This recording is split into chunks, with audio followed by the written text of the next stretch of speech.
This channel does not promote any violent, harmful, or illegal activities. All content provided by this channel is meant for an educational purpose only.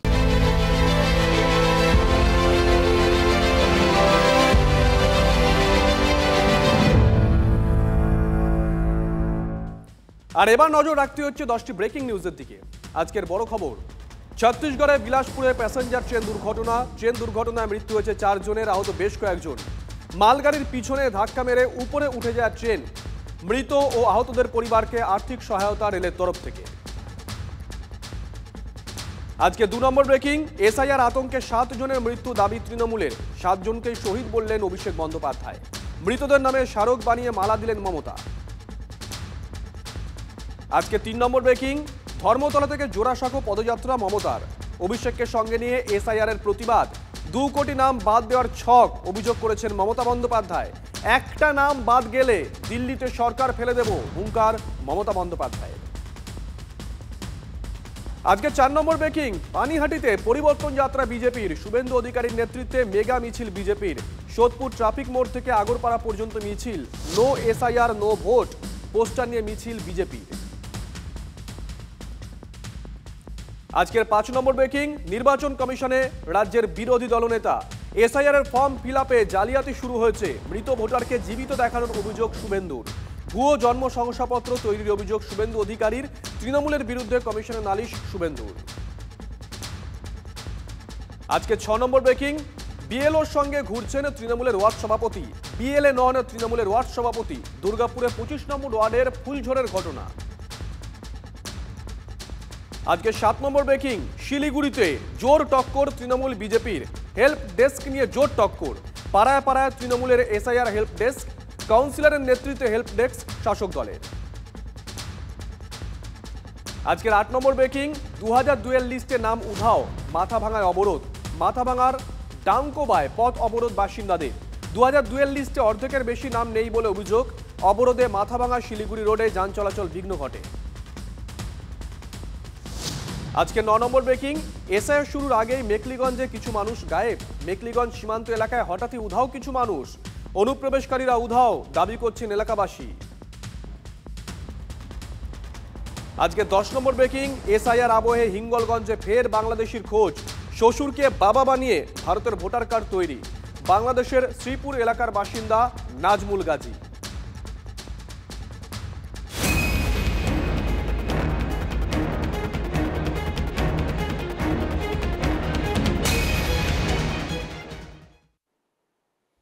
ফিরে এলাম ছোটখাটো special নিয়ে। পেঁয়াজের খোসা জানেন তো কেমন হয়?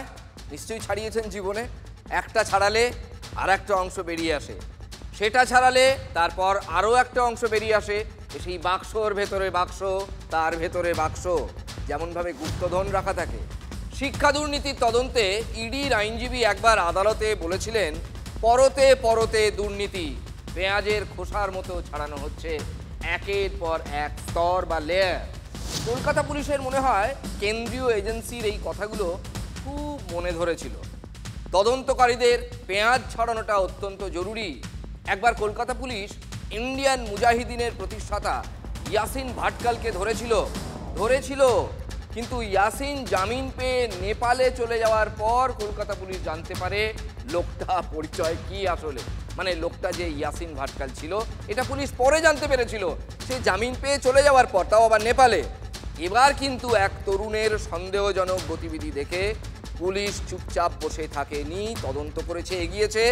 এবং দেখুন কি বেরিয়ে এসছে সেখান থেকে। আমেরিকান সেন্টারের সামনে ছবি তুলে আটক এক তরুণ। ওই তরুণকে আটক করতেই অপরাধের ঝাঁপি পেল পুলিশ। ছবিতে আপত্তির কিছু না পেলেও গ্রেফতার করা হয়েছে ওই তরুণকে। মৃন্ময় বিশ্বাস নামে এই তরুণকে গ্রেফতার করেছে শেক্সপিয়ার সরণি থানার পুলিশ। মৃন্ময়ের অ্যাকাউন্টে আর্থিক অপরাধের যোগ পেয়েছে পুলিশ। ভাবুন, ভেবে দেখুন, আমেরিকান সেন্টারের সামনে যদি এই তরুণ ছবি না তুলতো তাহলে সে কি ধরা পড়তো? ব্যাংক অ্যাকাউন্টে বেশ কিছু সন্দেহজনক লেনদেন পায় শেক্সপিয়ার সরণি থানার পুলিশ, এবং সেই লেনদেনের সূত্র ধরে যখন তাকে জেরা করা হয় তখন সে জানায় যে তার অ্যাকাউন্টে কিছু টাকা এসছে, এবং যে টাকা প্রায় 4 লক্ষ টাকা তার অ্যাকাউন্টে এসছে, যে টাকার সঙ্গে একটি ব্যাংক জালিয়াতির মামলার যোগ রয়েছে, অর্থাৎ ব্যাংক জালিয়াতির মামলায় 10 জনকে আগে গ্রেফতার করা হয়েছিল, সেই মামলারই প্রায় 4 লক্ষ টাকা এই মৃন্ময়ের অ্যাকাউন্টে পাওয়া গিয়েছে। সেই মামলার অভিযোগেই তাকে গ্রেফতার করে আদালতে পেশ করে শেক্সপিয়ার সরণি থানা পুলিশ এবং নিজেদের হেফাজতে নিয়েছে। পুলিশের আরও সন্দেহ কি জানেন? এই এসআইআর আবহে এটা কিন্তু একটা মস্ত বড় সন্দেহ। মৃন্ময় নাকি 2012 সালে বাংলাদেশ থেকে ভারতে এসেছে, মানে সে আদতে বাংলাদেশি, কিন্তু এদেশে এসেই সমস্ত ভারতীয় নথি বা ডকুমেন্ট সে বানিয়ে ফেলেছে, জোগাড় করে ফেলেছে। এই তরুণকে হেফাজতে রেখে আরও পেঁয়াজের খোসা ছাড়াতে চাইছে পুলিশ। পুলিশ সূত্রে যেটা জানা যাচ্ছে যে এই মৃন্ময় বিশ্বাসের থেকে ভারতীয় নথি পাওয়া গেলেও তার কিন্তু বাংলাদেশ যোগ রয়েছে, অর্থাৎ তার মা বাবা এখনো বাংলাদেশের বাসিন্দা। সুতরাং তার কাছ থেকে পাওয়া এই যে ভারতীয় নথি, সেই নথিগুলি এবার নির্দিষ্ট বা সংশ্লিষ্ট কর্তৃপক্ষের সঙ্গে কথা বলে যাচাই করছে শেক্সপিয়ার সরণি থানা পুলিশ।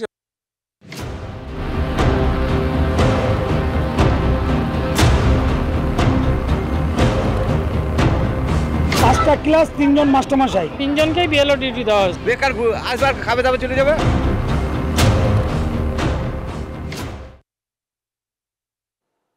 বড়দের স্যার, ছোটদের কিন্তু স্যার নেই। পেঁয়াজের খোসা ছাড়ালেই দেখবেন ঝাঁঝ লাগছে। এসআইআর নামক পেঁয়াজের খোসা ছাড়াতে গিয়ে আমরা দেখছি ঝাঁঝটা বেশি লাগছে ছোটদের চোখে। ঠিক কথাই বলছি, আপনিও ঠিক শুনছেন। বড়দের স্যার আর ছোটদের নেই কোনো স্যার। বিএলওদের বেশিরভাগই হচ্ছেন শিক্ষক, মানে যারা বিএলওর দায়িত্ব পেয়েছেন, বুথ লেভেল অফিসার। স্কুলে স্কুলে পড়াশোনা একেবারে লাটে উঠতে বসেছে। ছোটখাটার দর্শক, আপনার নিশ্চয়ই মনে আছে এই ভোগান্তির আন্দাজ কবেই করেছিলাম আমরা। ছোটকাটা এই ফ্লোরে দাঁড়িয়ে একদিন একটা এপিসোড করেছিল যে কতগুলো স্কুল আমাদের এখানে এমন আছে যেখানে একজন শিক্ষক, এবং এই স্কুলের শিক্ষকরা বেশিরভাগই প্রাইমারি। যদি বিএলও হয়ে দায়িত্ব নিয়ে চলে যান, তারা তো স্কুলে আসতে পারবেন না। দেখছেনই নির্বাচন কমিশনের নির্দেশে কী ধরনের টানাপোড়েন এখন শুরু হয়েছে। রাজ্য হাত তুলে দিয়েছে, রাজ্য বলছে আমাদের এটা কোনো ব্যাপার নয়, আমাদের দায়িত্বের মধ্যেই পড়ে না, এরকম একটা ভাব করছে অ্যাটলিস্ট। তার ফলে যেটা হয়েছে, স্কুলগুলো খালি। এখন বাবা মায়েদের কিন্তু ঘুম ছুটে যাচ্ছে। আজ ঘুম ভাঙছে ছোট ছোট ছেলে মেয়েদের মা বাবার, কারণ অনেকেই প্রথমে এটা বুঝতে পারেননি, বোঝার কথা হয়তো ছিলেও না। যারা এই পেশার সঙ্গে যুক্ত নন তারা কি করে বুঝবেন? আজ থেকেই তো বিএলওদের বাড়ি বাড়ি যাওয়া শুরু হলো। স্যার বাড়ি বাড়ি গেলে পড়াবেনটাকে, মানে মাস্টারমশাই যদি বাড়ি বাড়ি যান, কে পড়াবেন? সেই স্যারের কথা বলছি। উপায় না দেখে টিচার্স রুমে তালা ঝুলিয়ে টিচারদের আটকে দিলেন অভিভাবকরা।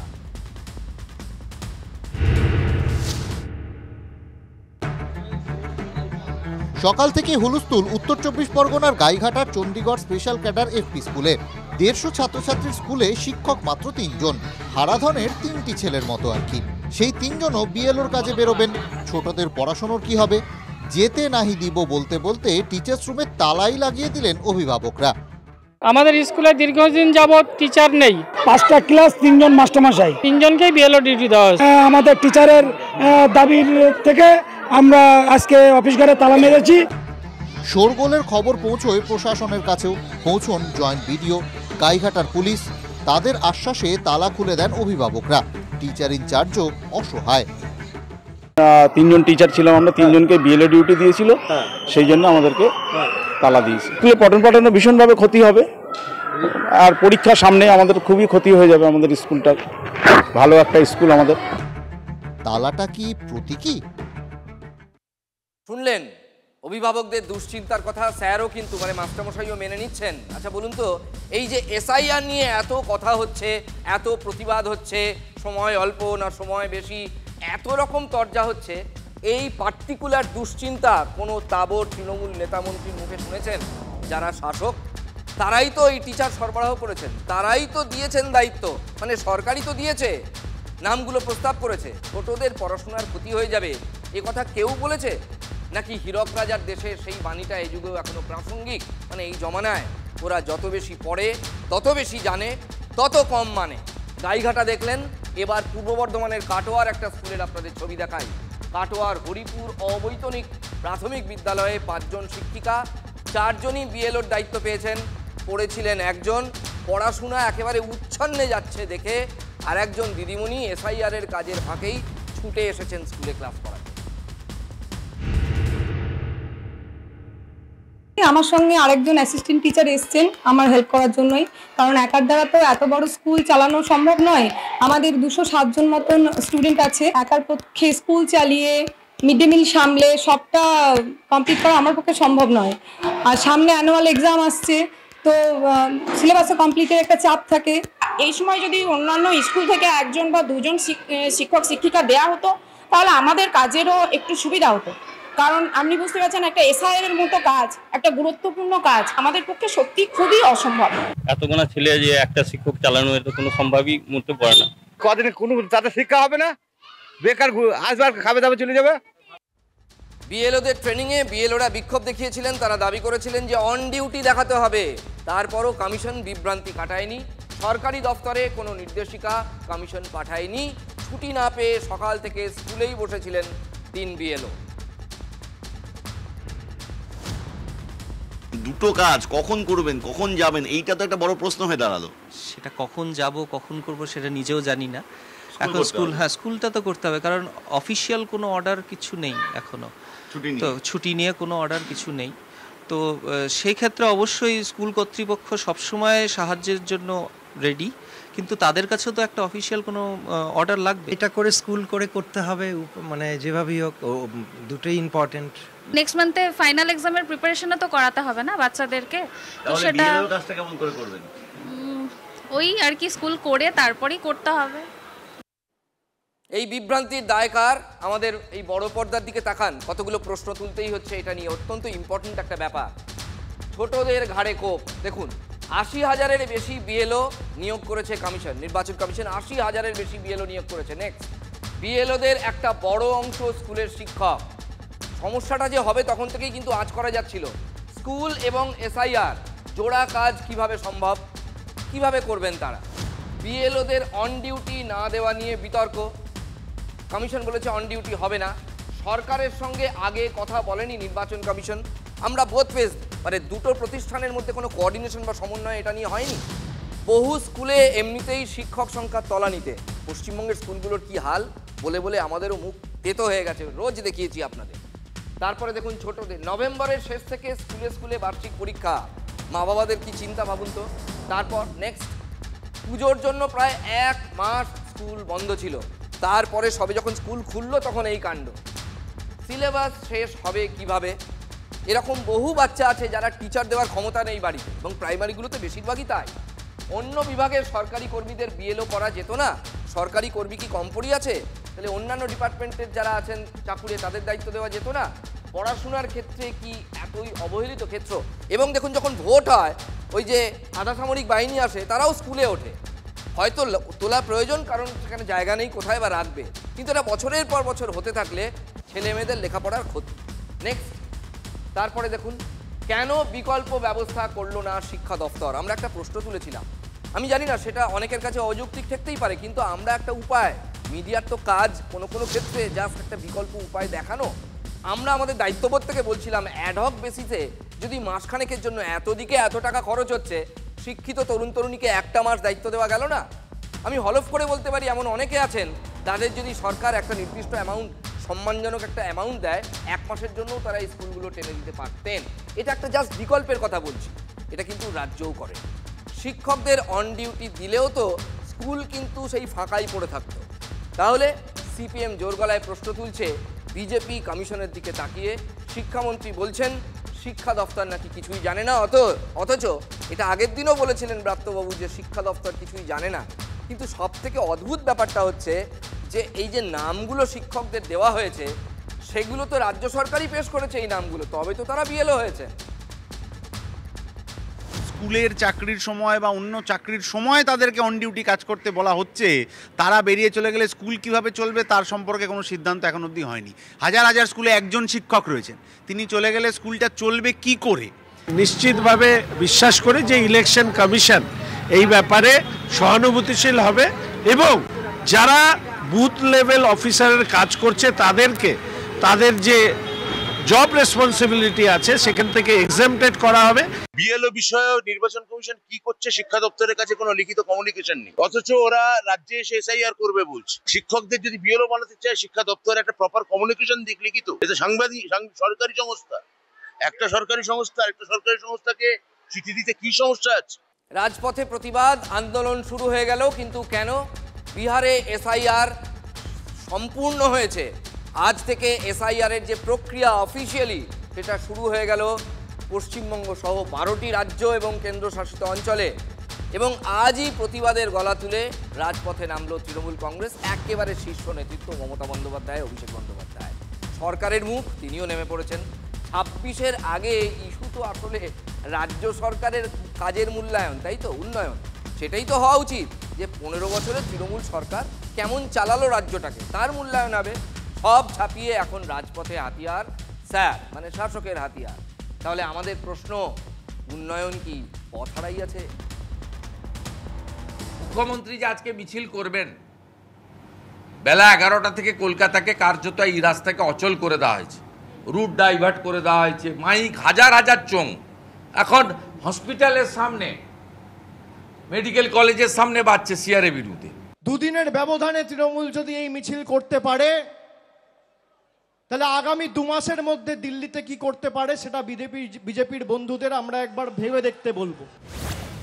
রাজনীতি ব্যস্ত রাজপথে, আর উন্নয়নের পথ?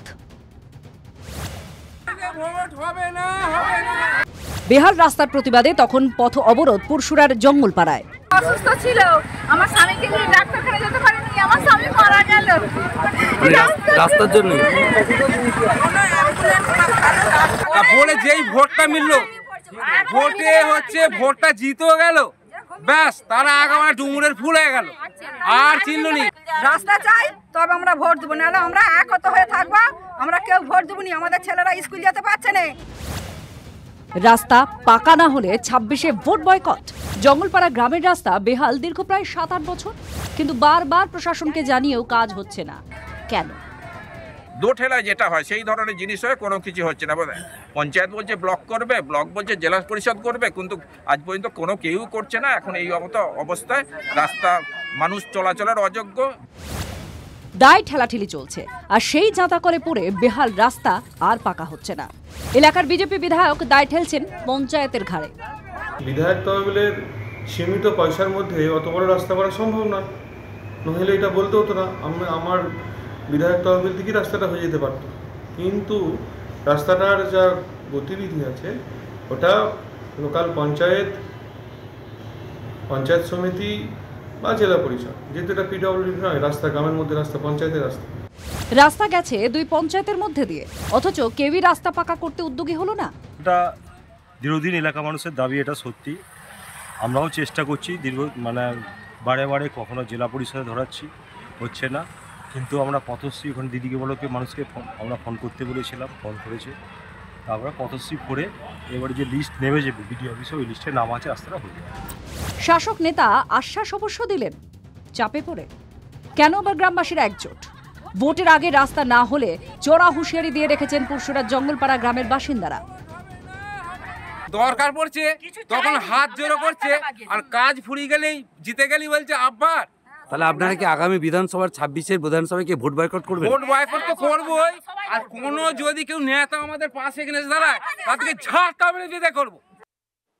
গ্রামের পথে উন্নয়ন থমকে গেছে, এদিকে শহরের রাজপথে এসআইআর নিয়ে একদিকে মমতা বন্দ্যোপাধ্যায়, অভিষেক বন্দ্যোপাধ্যায় যুগলবন্দি, আর ওদিকে পানিহাটির পথে বিরোধী দলনেতা। চোট টক্কর চলছে রাজনীতি। এরই মধ্যে এলো আরও একটা দুঃসংবাদ। কান্দিতে কীটনাশক খেয়ে আত্মহত্যা। তৃণমূলের দাবি যে এটাও এসআইআরের বলি। এসআইআর আতঙ্কে আত্মহত্যার অভিযোগ উলুবেড়িয়াতেও। দেখুন, বিহার যেখানে এত বিতর্ক হয়েছিল, একেবারে গেল রব তুলেছিল বিরোধীরা। ভালো করে ইন্টারনেট ঘেঁটে দেখবেন, সমস্ত পত্রপত্রিকা খবরের কাগজ ঘেঁটে দেখবেন, একটাও কিন্তু এসআইআর কেন্দ্রিক মৃত্যুর অভিযোগ বিহারে নেই। বা কোনো লোক রিলস বানিয়েও বলেনি যে আমি বৈধ ভোটার, আমার নাম বাদ গেছে। তাহলে বাংলায় এত হারে রে হচ্ছেই বা কেন?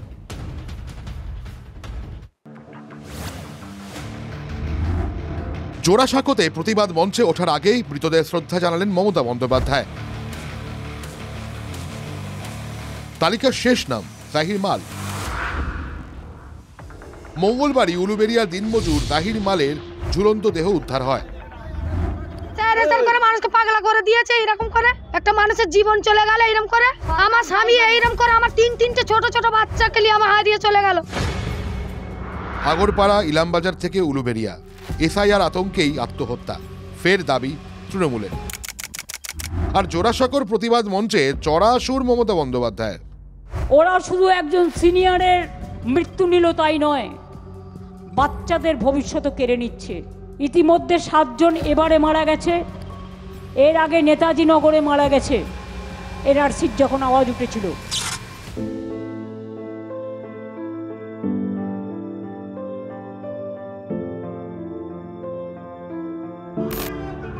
দুই ফুলের কড়া টক্কর। তৃণমূলের মিছিলের দিনই পানিহাটির পথে শুভেন্দু অধিকারী, সেখানেই পাল্টা জবাব বিরোধী দলনেতার। আগামী 7ই ফেব্রুয়ারি পর্যন্ত বাসের ছাদ থেকে যদি কেউ পড়ে মারা যায়, গাছে নারকেল গাছ থেকে গাছে উঠতে গিয়ে যদি কেউ পড়ে মারা যায়, জলে ডুবে যদি কেউ পড়ে মারা যায়, বাজ যদি পড়ে বজ্র বিদ্যুৎ কেউ মারা যায়, তাহলে কিন্তু সবাইকেই এরা বলবে এসআইআরে মারা গেছে। দিন কয়েক আগেই আগরপাড়ায় অস্বাভাবিক মৃত্যু হয় প্রদীপ করের।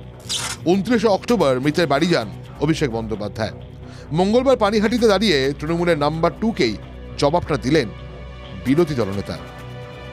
কয়েকদিন আগে তোলাবাজ ভাইপো, যাকে কয়লা ভাইপো বলা হয় আদর করে, তিনি আগরপাড়াতে এসেছিলেন, বলেছিলেন বিজেপির নেতারা এলে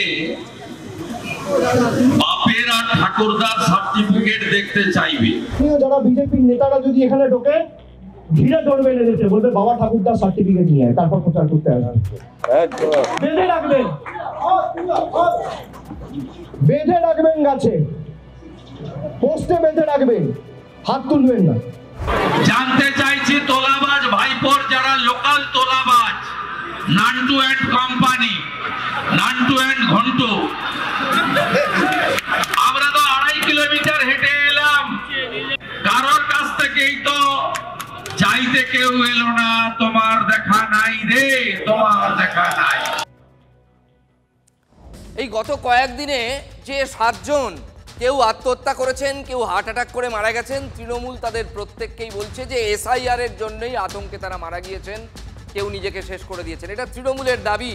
এদের প্রত্যেককেই আজকে শহীদের তকমা দিয়ে দিলেন তৃণমূলের নাম্বার 2 অভিষেক বন্দ্যোপাধ্যায়।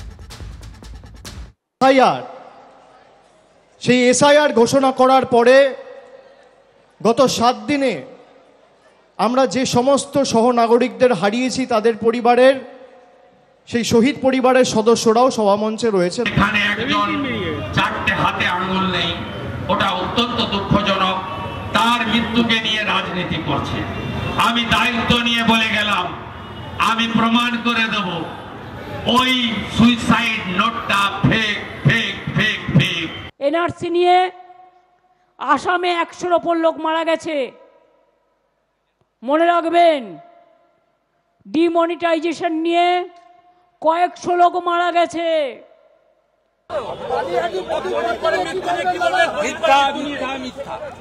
ওই সুইসাইড নোট উনার নয়। এ রাজ্যের যে যুবক যুবতী যদি সুইসাইড করে, আমি কামনা করব ঈশ্বরের কাছে কেউ করবে না। তার জন্য দায়ী মমতা ব্যানার্জি।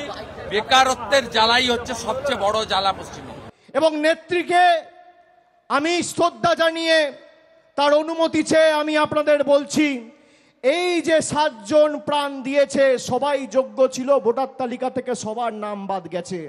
আগামী দিন তৃণমূল কংগ্রেস দিল্লি যাবে এবং এসআইআর এর প্রতিবাদে বাংলার ক্ষমতা কি সারা ভারতবর্ষকে দেখাবে। এর আগে দিল্লি গেছিল শান্তনু সেন, সুজিত বসুরা, জুতো ফেলে ছুটেছিল। দিল্লি পুলিশের লাঠির সাইজ 6 ফুট। এবারে খালি পায়ে দিল্লি যাওয়ার আবেদন করে। আচ্ছা, এই যে বিএলওরা বাড়ি বাড়ি যাচ্ছেন, সঙ্গে কাদের থাকার কথা বলুন তো? রাজনৈতিক দলের এজেন্টের, বিএলএদের। কিন্তু এমন একজনকে আমরা দেখতে পাচ্ছি এবং আপনাদের দেখাবো, যিনি বিএলএ নন, তিনি যাচ্ছেন বিএলওর সঙ্গে। ধরা পড়ে গিয়ে এখন 3 নম্বর হাত দেখাচ্ছেন, অজুহাত। 25 নম্বর ওয়ার্ডে এখানে এসআইআর শুরু হয়েছে, আর শুরুর প্রথম দিনেই বিতর্ক দেখা যাচ্ছে যে বিএলওর সঙ্গে বিএলএ থাকার কথা, তৃণমূলের একজন রয়েছে বিএলএ, কিন্তু সঙ্গে রয়েছে তৃণমূলের ওয়ার্ড সভাপতি। আপনি কে? BLA 2 নিজের আছে, সঙ্গে দেখছিলাম ওয়ার্ড সভাপতি রয়েছে আপনাদের। হ্যাঁ এটা নিজেরটা নিজে দেবে। সহযোগিতা করছেন? ওনার নিজেরই যেহেতু নাম ছিল 25 প্রেসিডেন্ট হিসেবে তো ওনার একটা ভূমিকা আছে, এবারে কোথাও পেলে না পেলে কোঅর্ডিনেট করা সেগুলো তো ভূমিকা হয়তো উনি করছেন। আমাদের BLA 2 এর ফর্মটা আসতে দেরি করেছিল, অ্যাপয়েন্টমেন্ট লেটারটা। আমি তারপর ওনাদেরকে ফোনে কন্ট্যাক্ট করে BLA 2 এর যে অ্যাপয়েন্টমেন্ট লেটারটা রয়েছে ওইটা আমি জাস্ট পৌঁছাতে এসেছি। কিন্তু ছবিতে অন্য কথা বলছে, ছবিতে দেখা যাচ্ছে আপনি ভোটারদের সঙ্গে কথা বলছেন। ভোটাররা কি বুঝতে পারছে সবকিছু? যদি না পারে আমরা ভোটারকে বললেন আপনার কোনো অসুবিধা হলে আপনি দেখবেন। হ্যাঁ, অসুবিধা হলে তো আমাদেরকে দেখতেই হবে। তা তো বটেই, অসুবিধা হলে তো আপনাকে দেখতেই হবে। আপনি শাসক দলের ওয়ার্ড সভাপতি বলে কথা, নির্বাচন কমিশনের নিয়ম থাক না থাক, চাই চুল হয়ে যাক, আপনি দিব্যি ঘুরে বেড়াচ্ছেন বিএলওর সঙ্গে। দুর্গাপুরের 25 নম্বর ওয়ার্ডের 100 নম্বর বুথ, আর বিএলও। দেখুন, আমি এখানে পার্টির হয়ে কিছু কথা বলতে চাই না। আমি পার্টির হয়ে এখানে নামছিও না, আমাকে ইলেকশন অফিস থেকে রিক্রুট করা হয়েছে। তার সঙ্গে মানে বিএলওর সঙ্গে কারা ঘুরছেন, তাদের সঙ্গে বৈধ কাগজপত্র আছে কিনা, ঘোড়ার এখতিয়ার আছে কিনা না দেখেই সঙ্গে নিয়ে বনবন করে ঘুরছেন বিএলও। বিজেপির বিএলএ আবার বলছেন তাকে নাকি কিছু জানানোই হয়নি। আমি ফোন করেছিলাম, আমি আমাকে বললো যে আমি বাড়িতে আমি ঘুরছি। হ্যাঁ, তো আমি বললাম যে আমি জানলাম না আপনি বাড়িতে ঘুরে ঘুরছেন। আমি আমাদের বলছে আপনাদের কোনো কাগজ এখন এসে আমাদের পৌঁছায়। বিজেপির বিএলএ মানে বুথ লেভেল এজেন্ট খবরই পাননি। তৃণমূলের বিএলএ তৃণমূলের ওয়ার্ড সভাপতিকে নিয়ে ঘুরছেন বিএলও। বিজেপি এমএলএ বলছেন তৃণমূল ভয় পেয়েছে, যেমন বলেন আর কি। কিন্তু এই খেলায় player of the match panchayat মন্ত্রী। তৃণমূল কংগ্রেসের নেতারা বুঝতে পেরেছেন তাদের বিদায় আসন্ন। এইসব হলে পরেই অবৈধ ভোটার বাদ যাবে। যে ভোটারে ভরসা করে তারা জিতত, তাই তারা কিন্তু ভয় দেখিয়ে মানুষকে আতঙ্ক চেষ্টা করছে। হয়তো কোনো সহায়তা চেয়েছিলেন, বিএলও চাইলেও আমরা সহায়তা দেবো।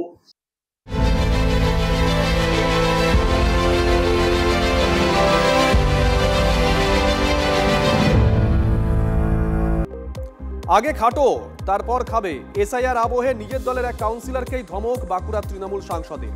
তৃণমূলের খাবে পড়বে, পেট মোটা করবে আর ভোটের মিটিংয়ে আসবে না, ইয়ার কি পেয়েছো? এই ভাষাতেই কাউন্সিলরকে সতর্ক বার্তা সাংসদ অরূপ চক্রবর্তী। দলের কর্মী ও জনপ্রতিনিধিদের প্রতি সাংসদের এই আস্থা নেই, কটাক্ষ করছে বিজেপি। মালদা চাঁচলের দিঘিগ্রামে এসআইআর এর ফর্ম বিলির প্রথম দিনই বিতর্ক। বিএলওর সঙ্গে বিএলএ টুর বদলে তৃণমূলের জেলা পরিষদ সহসভাপতির ঘোরাঘুরির অভিযোগ। বিএলওদের প্রভাবিত করার অভিযোগ বিজেপির কমিশনে নালিশ পদ্ম শিবিরের তরফে। অযোগ্য শিক্ষাকর্মীদের তালিকায় তৃণমূল বিধায়কের খুড়তুতো ভাইয়ের নাম। বর্ধমান উত্তর বিধানসভার বিধায়ক নিশীথ কুমার মালিকের খুড়তুতো ভাই শান্তনু মালিকের নাম অযোগ্যদের তালিকায়। অযোগ্য ওই শিক্ষাকর্মী হাট গোবিন্দপুর পঞ্চায়েতের উপপ্রধানও প্রভাব কাটিয়ে চাকরি পাইয়ে দেওয়ার অভিযোগ বিজেপি। এসএসসির অযোগ্য শিক্ষাকর্মীদের তালিকায় তৃণমূল কর্মী ও তার দাদার নাম।